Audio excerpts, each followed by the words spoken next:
Hello दोस्तों। नागपुरी का जो व्याकरण का श्रृंखला हमने चालू किया था। पिछले दो वीडियो में तो हमने नागपुरी का बेसिक जो व्याकरण के बारे में और व्याकरण की शुरुआत के विषय में हमने पढ़ा था। आज से हम लोग कोर नागपुरी शुरू कर रहे हैं।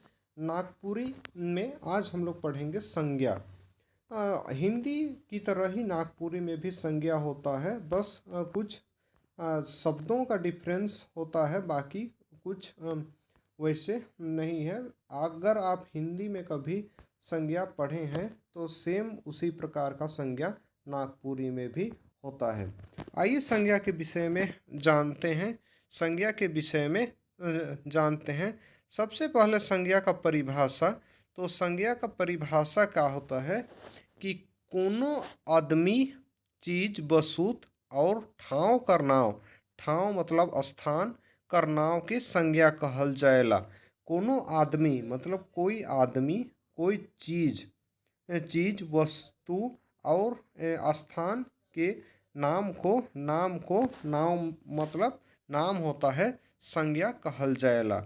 जैसे यहाँ पर राम है, लोटा है, रांची है। ये सब क्या है? राम है व्यक्ति का नाम, लोटा वस्तु का नाम है, और रांची स्थान का नाम है। तो इन सभी नामों को ही संज्ञा कहा जाता है। तो हिंदी की तरह नागपुरी में भी संज्ञा को पांच भाग होता है। नागपुरी में संज्ञा कर पांच भेद होवेला। उस पांच भेद में एक होता है व्यक्तिवाचक संज्ञा। जे शब्द से कोनो एक ठो आदमी चाहे वस्तु कर बोध होवेला, उके व्यक्तिवाचक संज्ञा कहल जाएला। व्यक्तिवाचक संज्ञा कहल जाएला। चाहे जेकर भी नाव है सो व्यक्तिवाचक संज्ञा में आवेना। जैसे अगर मान लिया कोई आदमी है, उसका नाम है राम, मोहन, सोहन, इस टाइप का नाम है, तो वो व्यक्तिवाचक संज्ञा होगा। उसी प्रकार दिशा के नाम में पूरब, पश्चिम, दक्षिण, देश के नाम में भारत, बांग्लादेश, नदी के नाम में कोयल, कारो, पहाड़ के नाम में डोमारी पहाड़, पारसनाथ पहाड़, फूल के नाम में गुलाब, गेंदा, फल के नाम में केरा, आंबा, किताब के नाम में रामायण, बनकेवरा, गीता। उसके बाद दिन महीना में सोमवार, जनवरी, पर्व में करम, जितिया, सरहुल, वस्तु में लोटा, थारी। जातिवाचक संज्ञा। अब व्यक्तिवाचक संज्ञा आप लोग समझ चुके होंगे, जिसमें एक नाम होना चाहिए, किसी व्यक्ति, स्थान इत्यादि का नाम होना चाहिए। इसमें जातिवाचक संज्ञा के विषय में जे शब्द से एक जैसन जाति कर बोध होएला, उके जातिवाचक संज्ञा कहल जाएला। मतलब एक जैसा संपूर्ण जाति का बोध होता है, उसको जातिवाचक संज्ञा कहा जाता है।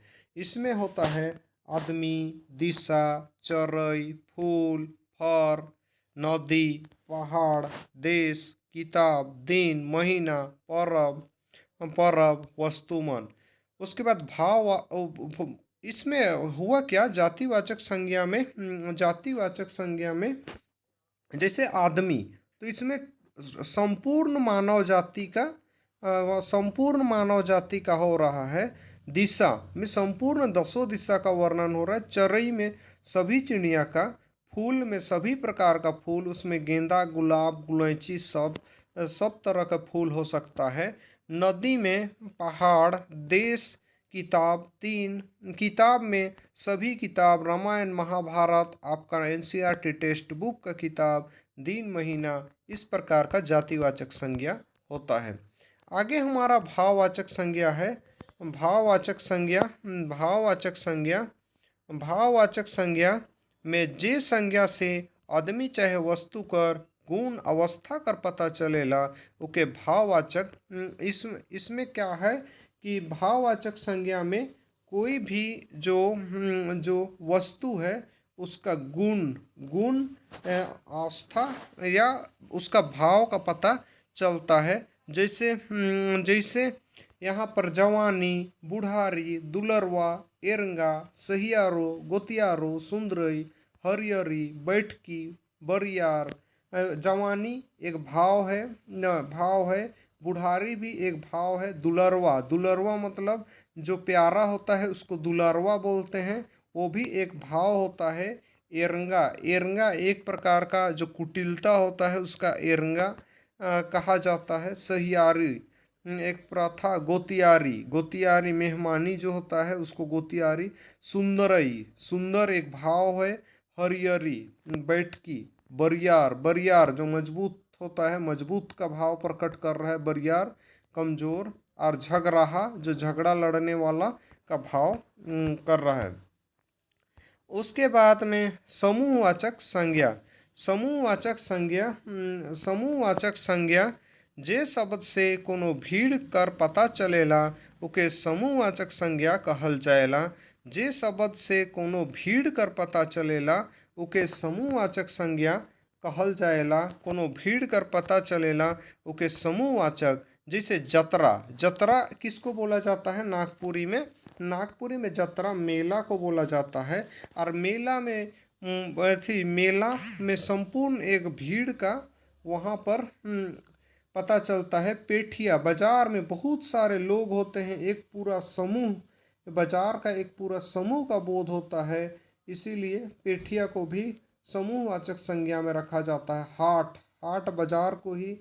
पंचायत एक लोग नहीं बैठते हैं, कई लोग मिलकर पंचायत में बैठते हैं, इसलिए ये शब्द भी एक समूह का करता है। बैठकी। उसके बाद झोपा जिसे कोई फल वगैरह एक समूह ग्रुप में रहते हैं तो उनको झोपा बोला जाता है। बथान जैसे गाय बैल सब एक जगह रहते हैं, वैसे स्थान को बथान। उसके बाद कूधा, बहुत सारे लोग या बहुत सारे वस्तु एक जगह इकट्ठा रहता है, उसको कूधा बोलते हैं, तो इसको समूहवाचक संज्ञा बोलते हैं। आगे हम लोग द्रव्यवाचक संज्ञा के विषय में। जे शब्द से कोनो द्रव्य नापेक जोखेक तौलेक कर बोध होएला ओके द्रव्यवाचक संज्ञा कहल जाएला।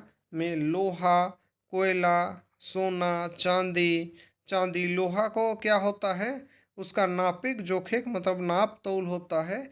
कोयला, सोना, चांदी, दूध, तांबा इत्यादि। ये दोस्तों हम लोग संज्ञा के विषय में हम लोग पढ़े तो संज्ञा का कितना भेद होता है इसमें। तो संज्ञा के टोटल कितना भेद हुआ? संज्ञा के 5 भेद हुए और सभी भेदों को हमने अच्छी तरीके से पढ़ा। दोस्तों आप इसको फिर से एक बार बुक में रिवीजन कर लीजिएगा। जो नागपुरी सदानी व्याकरण डॉक्टर शकुंतला मिश्र का जो व्याकरण है उसे एक बार अच्छे से पढ़ लीजिएगा तो आपको ये अच्छे से समझ में आ जाएगा। धन्यवाद।